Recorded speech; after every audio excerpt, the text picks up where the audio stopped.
मैं सही फैसला नहीं लेता, बल्कि अपने फैसले को सही साबित करने में विश्वास रखता हूँ। ये लाइन्स है देश के एक ऐसे इंडस्ट्रियलिस्ट की जिन्होंने तरक्की के रास्ते में अपने संस्कारों और मूल्यों को कभी समझौता नहीं किया। मैं बात कर रहा हूँ देश के महान उद्योगपति, पद्म भूषण, पद्म विभूषण श्री रतन टाटा की, जिन्होंने अपनी सादगी भरी छवि से देश के लोगों और टाटा कंपनी के लिए जो किया है उसके लिए उन्हें सदियों याद किया जाएगा। एक के बाद एक कई फेलियर्स को देखने वाले रतन टाटा ने अपनी हार से इतना कुछ सीखा है कि आज वो सक्सेस की एक नई डेफिनेशन है। और आज हम उन्हीं के बारे में जानने की कोशिश करेंगे, क्योंकि रतन टाटा की लाइफ स्टोरी इतनी अमेजिंग और इंस्पायरिंग है कि अगर आप किसी भी परेशानी से जूझ रहे हैं तो ये आपको उससे बाहर निकालने में मदद करेगी। इसलिए बिना स्किप किए बने रहिएगा वीडियो के अंत तक। 28 दिसंबर 1937 ये वो दिन था जब एक पारसी परिवार में एक बच्चे का जन्म होता है। पिता नवल टाटा टाटा की ऑयल कंपनी में एमडी थे और उनकी माता एक कुशल हाउसवाइफ थी। जाहिर है कि टाटा की विरासत उन्हें आगे मिल सकती थी, लेकिन रतन को बचपन से ही आर्किटेक्ट बनना था। 10 साल की उम्र में यानी कि 1948 में उनके माता पिता का तलाक हो गया, जिसके बाद टाटा अपनी दादी के साथ रहे।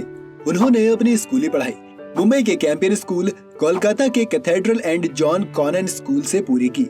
टाटा बाहरी और दिखावटी चमक धमक से दूर रहते थे और अपने दम पर एजुकेशन हासिल करना चाहते थे। इसलिए अपने नाम के आगे टाटा लगाए बिना ही उन्होंने ग्रेजुएशन करने का फैसला किया।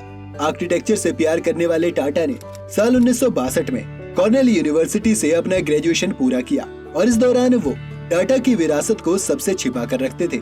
यहाँ तक कि उन्होंने होटल में बर्तन धोने तक का काम किया।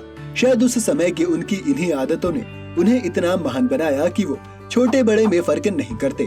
1961 में रतन टाटा ने टाटा स्टील के साथ एक शॉप फ्लोर पर काम करना स्टार्ट किया। इस टाइम पर वो कंपनी के अलग अलग डिपार्टमेंट से काफी कुछ सीख रहे थे और एक नॉर्मल एम्प्लॉय ही थे, यानी कि उनके पास कोई ओहदा नहीं था।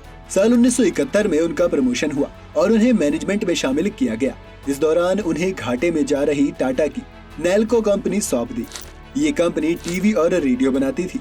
टाटा इस कंपनी के लिए पारस का पत्थर साबित हुए, क्योंकि सिर्फ 3 सालों में उन्होंने इस कंपनी के मार्केट शेयर को 2 से 25% कर दिया। लेकिन उनकी ये कामयाबी बहुत दिनों तक नहीं टिकी, क्योंकि उस समय देश में इमरजेंसी लगा दी गई और नेल्को फिर से घाटे में चली गई। ये उनकी पहली हार थी, लेकिन हार मानना उनकी आदत में शामिल नहीं था।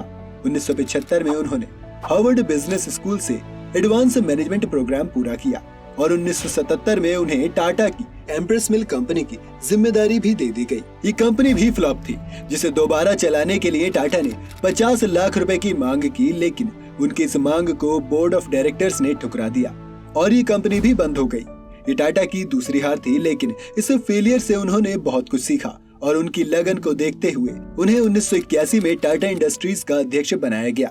इसके 10 साल बाद जब 1991 में जेआरडी टाटा ने ग्रुप के अध्यक्ष पद को छोड़ा, तब रतन टाटा इस महान कंपनी की जिम्मेदारी संभालने के लिए तैयार हो चुके थे और इसी साल उन्हें इस कंपनी का चेयरमैन बनाया गया।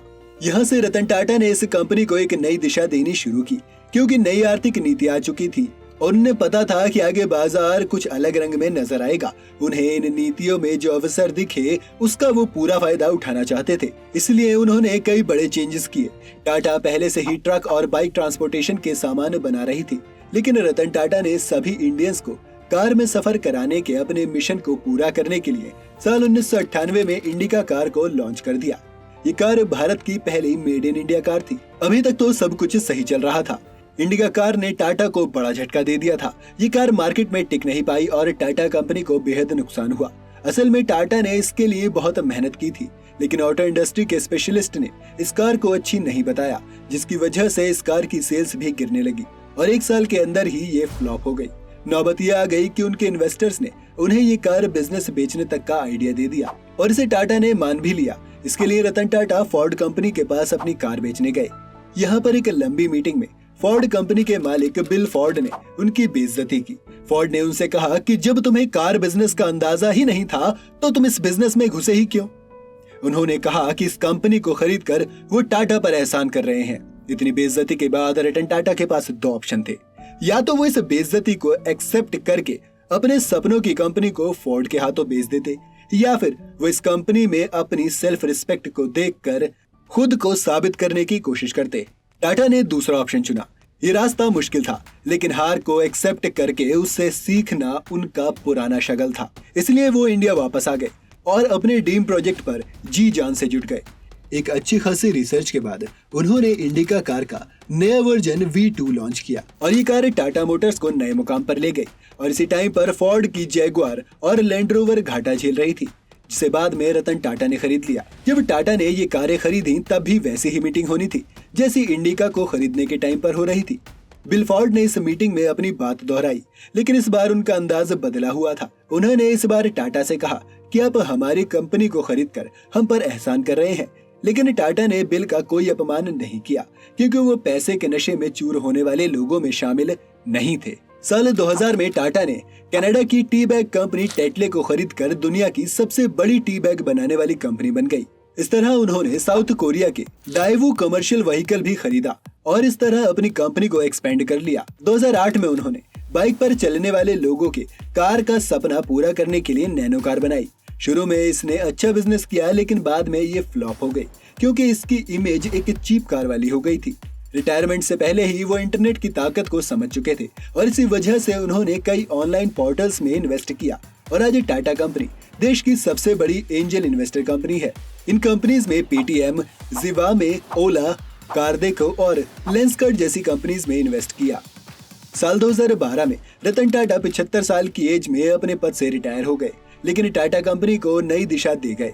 आज वो कोलाबा के अपने घर में अपने 2 कुत्तों के साथ रहते हैं। वो आजीवन कुंवारे रहे और हमेशा अपने काम को प्रायोरिटी दी। उन्हें जानवरों से बेहद लगाव है और किताबें पढ़ना उनका शौक है। अपने पूरे करियर में उन्होंने टाटा कंपनी का रेवेन्यू 40% बढ़ाया और कंपनी का प्रॉफिट भी 50% तक बढ़ा दिया।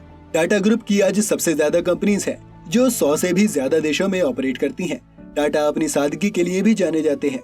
इतना प्रॉफिट कमाने के बाद भी वो आज एक साधारण लाइफस्टाइल में ही जीते हैं। उन्हें अपने कुत्तों से इतना लगाव है कि एक बार जब उनका एक प्यारा डॉग बीमार पड़ा तब उन्होंने ब्रिटेन के प्रिंस का फंक्शन अटेंड करने से मना कर दिया। उनकी इस बात से प्रिंस भी काफी इंप्रेस हुए थे। आज टाटा कंपनी देश के लिए भी बहुत कुछ कर रही है। ये कंपनी अपने प्रॉफिट का कुल 40% हिस्सा चैरिटी में दे देती है और कोविड के टाइम पर टाटा ने अपने खजाने लोगों के लिए खोल दिए थे। ये रतन टाटा की सादगी और उनका निस्वार्थ सेवा भाव ही है जिसकी बदौलत आज वो इंडिया के सबसे ज्यादा पसंद किए जाने वाले इंडस्ट्रियलिस्ट हैं। हमारे देश को ऐसे सैकड़ों रतन टाटा की जरूरत है जो इंडिया को ऐसे ही आगे ले जा सके और सिर्फ प्रॉफिट कमाने पर ध्यान न देकर एक सभ्य समाज बनाने में भी मदद कर सके। आपको रतन टाटा की ये कहानी कैसी लगी है हमें कमेंट करके जरूर बताएं और वीडियो को लाइक करें और शेयर करना ना भूलें। ऐसी इंस्पायरिंग कहानियां देखने के लिए चैनल को सब्सक्राइब कर लें।